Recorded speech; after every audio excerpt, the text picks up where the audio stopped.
Hey y'all, how you doing? So, it's been a little bit over a week since I've done a video, and before I do this week's divination reading, I wanted to give you a little bit of an update and an explanation for my absence.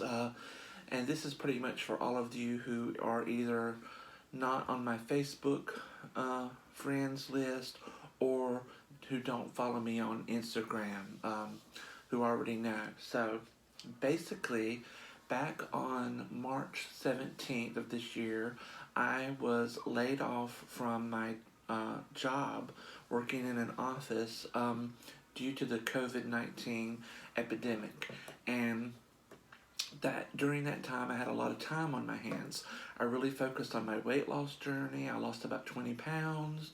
Um, I worked on different projects, what have you, and then I really started giving more attention to this channel, my YouTube channel, and I started putting out a video almost every day.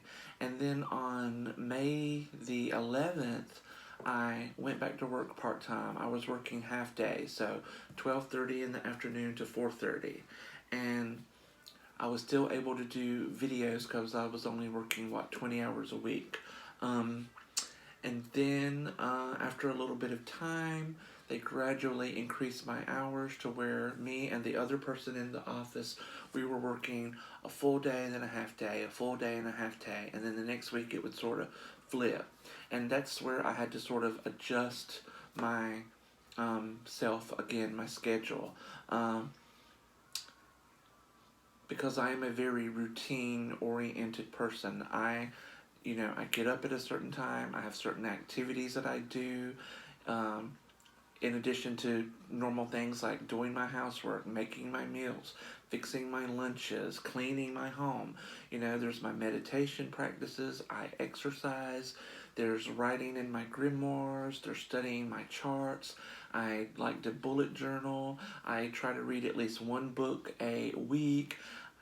And so I'd gotten used to having all this extra time, and so I'm having to constantly readjust my new routine because um, I'm working again. So anyway, today is Sunday. This past Monday, I started back full time, meaning I'm working full time every day, Monday through Friday. Um, and so I really had to adjust my routine again, and uh, I found it to be very draining on me. Working, I know it sounds weird. I work in an office, I'm sitting down, but I do get up very early in the morning. I exercise for an hour. I pull my card in the morning, card of the day. I share it on Instagram. Throughout the day, I work in a big building, and when I say big, it's not big tall, it's big wide. There's uh, large parking lot, and so I get two 15-minute breaks and one 30-minute lunch. On my 15-minute breaks, I'm walking around that building. That adds about 3,000 to 4,000 steps to my count each day. In addition, they rearranged our office at one point, and it used to be that, like, if this was my desk, the printer was right here. Anything I printed, I could just reach back, grab it. Now the printer's over there, and so anytime I print anything, I have to get up and go over and pick it up. That added about another 1,000 steps to my day. So I'm getting a lot of steps. I'm getting a lot more exercise, and I'm not, because I'm not working half days here and whatever. I can't sort of sleep in some days and stretch out getting my steps. I found that after working all day coming home, I was very tired because energy is energy. I'm expending a lot of physical energy, but I'm also expending a lot of mental energy because I work in a job that you have to pay a lot of attention to detail. You're multitasking throughout the day. You're constantly being interrupted by phone calls, emails, and you're constantly shifting whatever you're working on at any given time because the nature of the work that I do, priorities are constantly shifting. This is more important than this. Okay, I'm working on this, now I have to put it aside and work on this because this just came up and now it's more important. That sort of thing. So it's very tiring physically and mentally. And I knew that this past Monday when I came home, I was very tired. I knew that if I sat down on that couch just to sort of relax for a few minutes, I would fall asleep. So I got up, I did laundry, I stripped my bed, changed my sheets, mopped the kitchen, mopped the, just to stay active. Otherwise, I knew I would fall asleep. The next day, Tuesday, I actually did come home. I laid down on the couch, I took a little nap, and when I woke up, I really didn't feel like doing anything. Even though I was kind of rested, I didn't feel like doing anything. Wednesday was the first day I came home that I felt like, okay, I have my energy, I feel good, I don't feel drained. And so, um, that's the reason that I didn't make any videos this past week. Basically, I was adjusting to my new schedule or my old schedule, and I just needed to eliminate things that weren't completely necessary in order for me to um, get back that balance between work and play and all the other things that I like to do.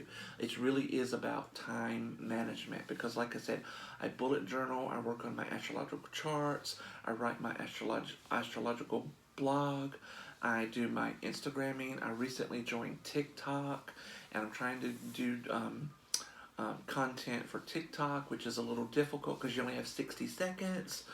It's not like YouTube where I could talk and talk and talk and talk as much as I want.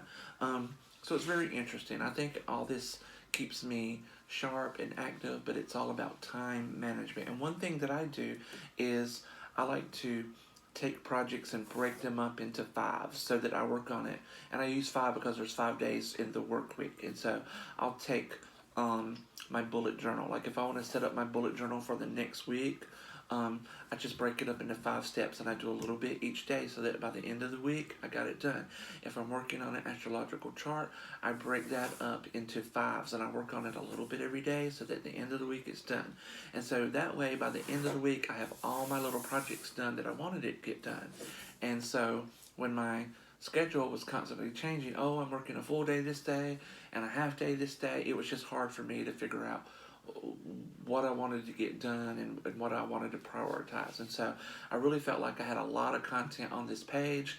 And to be frank with you, I know from experience, from recent experience, that a lot of people see these videos that I make pop up on Facebook or Instagram, and they hit that like button, but they don't really watch them.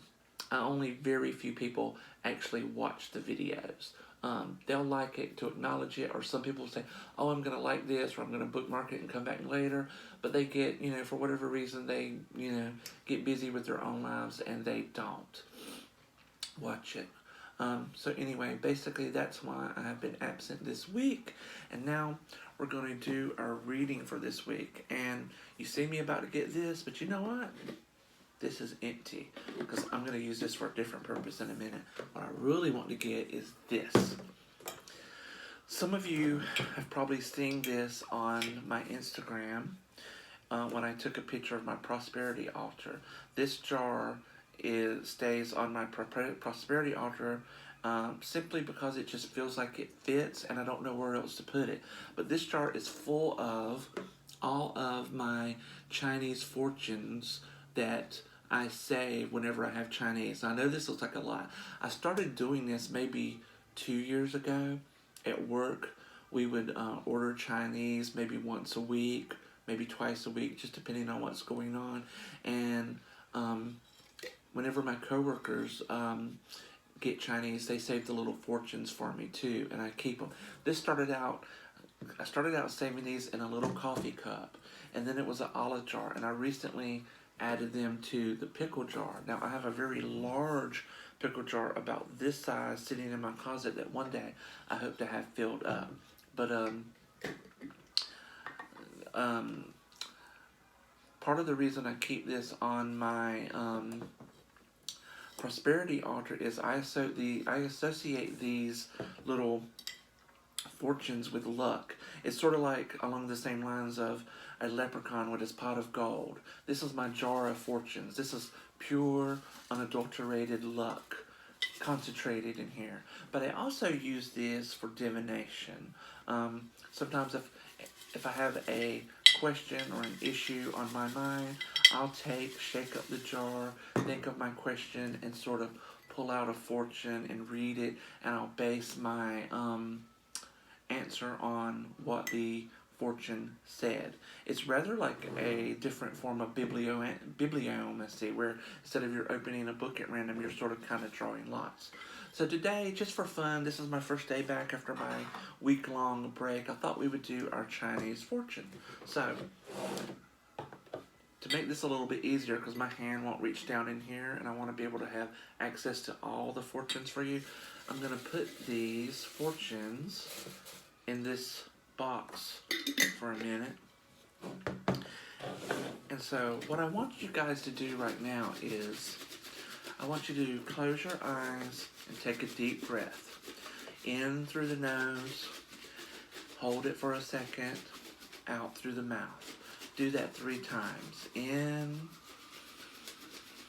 fill your lungs completely up, out, push all that air completely out. Do that 3 times.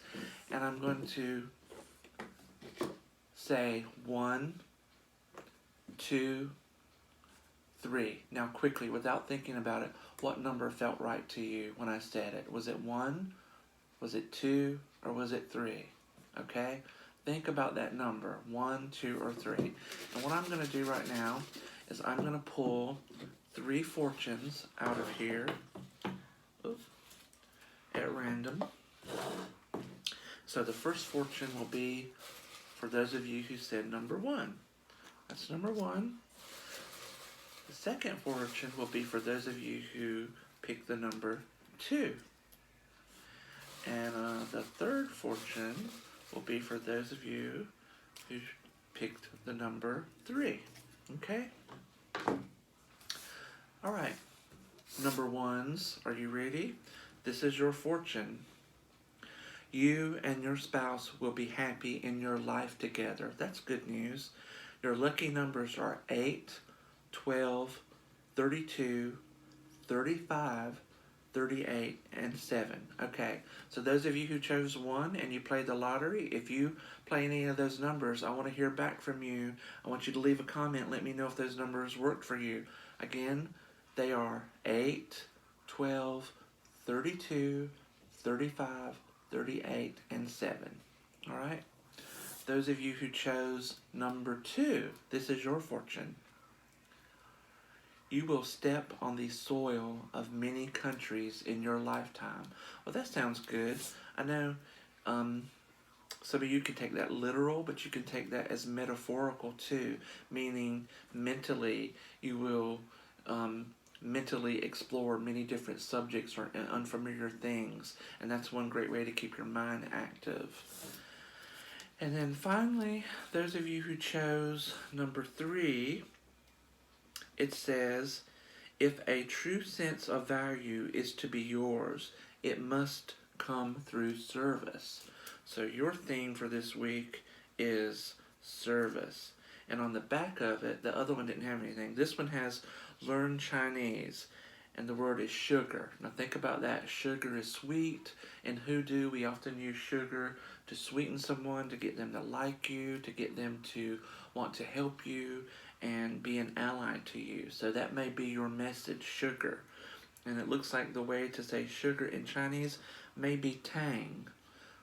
When I think of tang, I think of the old orange juice and the astronauts. This one also has some lucky numbers on it. So those of you who chose 3, your lucky numbers are 22, 15, 14, 41, 25, and 30. Anyway, those are your fortunes for the week. I hope you enjoyed this little video. I know it was a little bit, here and there. I didn't mean to ramble as much as I did, but anyway, I'd like to hear from you if you used any of these lucky numbers, if this fortune made any wisdom or made any sense to you and helped you make a decision or helped you come to a conclusion about something. I'd love to hear from you. Please feel free to use the comment section to let me know what you thought of this video. And I'll see you tomorrow when we talk about one of my favorite subjects, which are books.